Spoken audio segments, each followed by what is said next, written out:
Assalamualaikum warahmatullahi wabarakatuh. Pertama-tama, izinkan saya memperkenalkan diri. Nama saya Deksi Andrianto. Saya bekerja di Rumah Sakit Mitra Keluarga Cibubur. Ya, saya seorang dokter umum, tapi saya juga bergabung di Komite K3 Rumah Sakit. Dan pada hari ini saya diberi kesempatan untuk sharing dengan bapak-bapak dan ibu-ibu semua mengenai emergency codes dan penerapannya di rumah sakit. Oke, tapi sebelum kita masuk ke materi, kalau di mitra keluarga nih kita punya kayak semacam jargon ya, atau salam khas mitra keluarga gitu ya. Nah, kita terapin dulu supaya kita semangat ya. Caranya gini, saya akan bertanya kepada bapak-bapak dan ibu-ibu di sini, apa kabar kan mitra gitu ya. Dan bapak-bapak dan ibu-ibu menjawab dengan cara tepuk tangannya satu kali, kemudian mengepalkan tangan kanan sambil mengucapkan dengan lantang dan semangat ya. Sukses luar biasa. Oke, itu ya. Oke, siap bapak-bapak, ibu-ibu?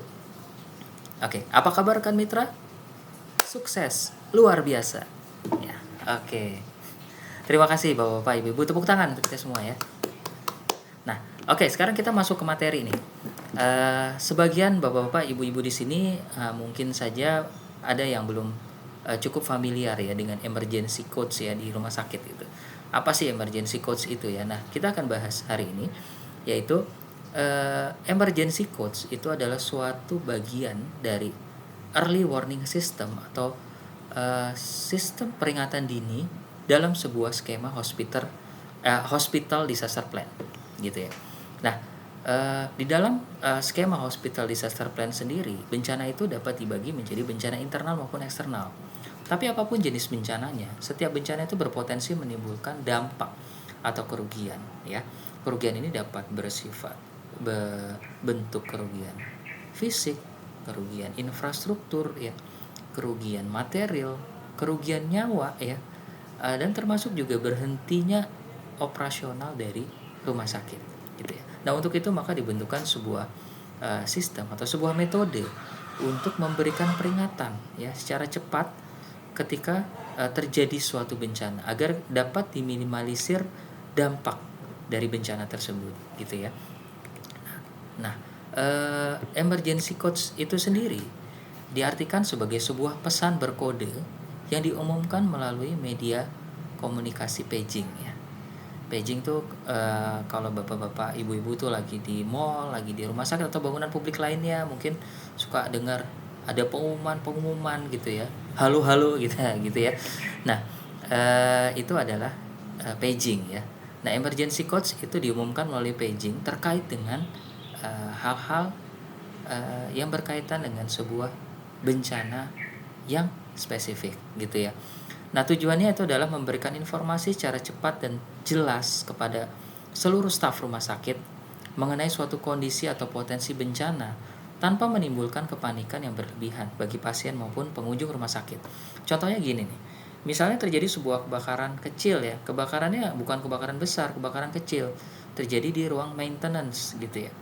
Nah, kemudian karena rumah sakit itu nggak punya kode emergency, tidak menerapkan emergency codes ini, maka petugas maintenance yang panik, dia lari keluar minta bantuan. Kebakaran gitu ya. Tujuannya dia adalah supaya dia dapat bantuan untuk bisa memadamin api itu sebelum jadi besar kan gitu ya. Nah, tapi Bapak Ibu perlu ingat, rumah sakit itu isinya bukan cuma orang sehat gitu ya.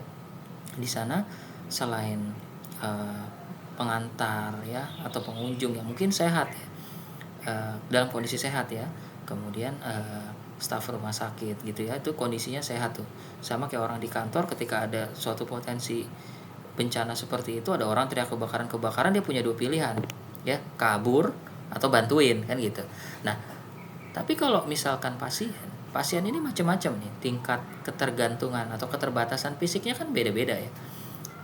Kalau pasien yang masih bisa lari, enak, dia punya pilihan gitu ya, dia datang berobat untuk sakit gigi gitu ya. Ketika ada orang teriak-teriak kebakaran, gue kabur aja deh, nggak jadi berobat gitu ya. Atau wah, gue mau bantuin gitu kan, dia punya kesempatan untuk memilih gitu kan gitu. Tapi bagaimana coba Bapak Ibu bayangkan ketika teriakan kebakaran itu didengar sama pasien yang punya keterbatasan fisik gitu. Dia nggak bisa jalan mungkin karena kondisinya, pasien yang kena stroke, pasien yang lagi serangan jantung, gimana dengar kayak gitu ya kan, itu akhirnya akan menimbulkan kepanikan yang sebetulnya tidak perlu gitu ya. Jadi oleh karena itulah maka dikembangkan suatu metode untuk memberikan peringatan ini cepat dan jelas, tapi diusahakan tidak menimbulkan kepanikan yang berlebihan bagi pasien maupun keluarga gitu. Nah, kalau di Mitra Keluarga Cibubur sendiri dan berlaku di semua deh, bukan cuma di rumah sakit, bukan cuma di Mitra Keluarga.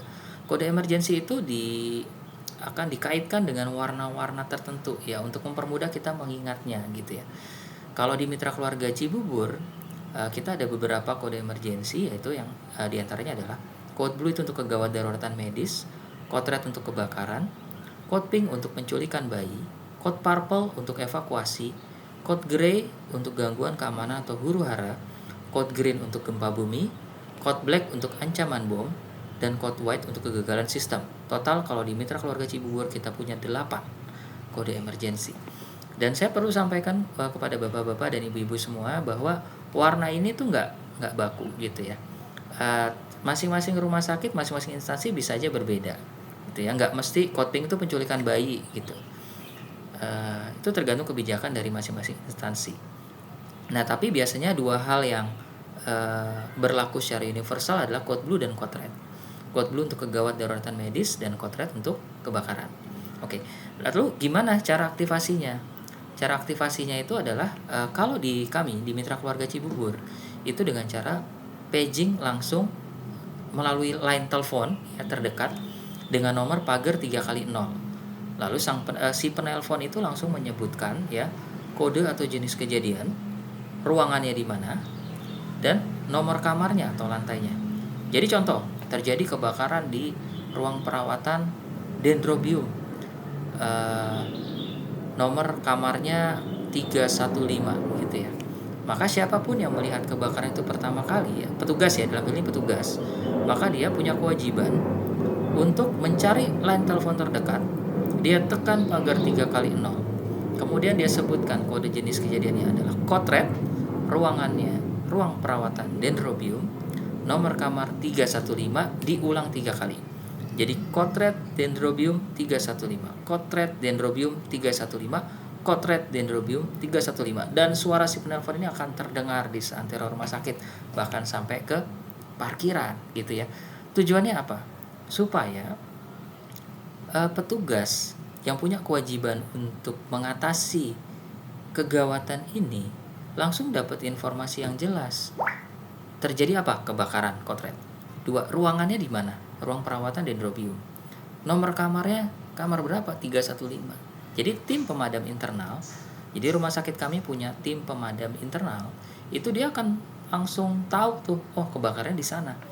Bawa alat yang dibutuhin, lari ke sana untuk madamin apinya.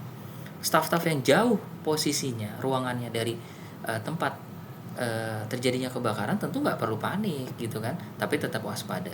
Nah, sedangkan staf yang ada di area yang terdekat dengan terjadinya kebakaran, tentu dia harus mulai bersiap untuk atas segala kemungkinannya, termasuk evakuasi apabila dibutuhkan.